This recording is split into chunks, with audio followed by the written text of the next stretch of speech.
Hip hop music আছে, rock music আছে, তো ওইটাও তো শিল্পকলা, বাট ওইটার জায়গা কই শিল্পকলায়?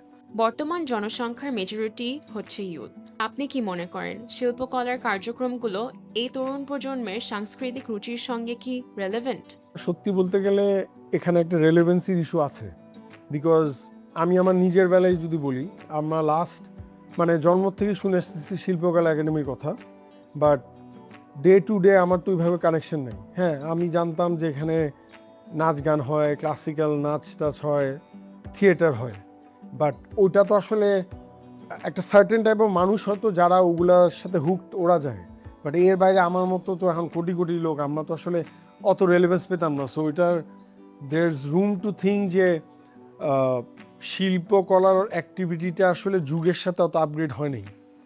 সো ফর এক্সাম্পল, এই জন্য আমার মনে হয় যে মিউজিক বলতে তো এখন আমাদের হিপ হপ মিউজিক আছে, রক মিউজিক আছে, তো ওইটাও তো শিল্পকলা, বাট ওইটার জায়গা কই শিল্পকলায়?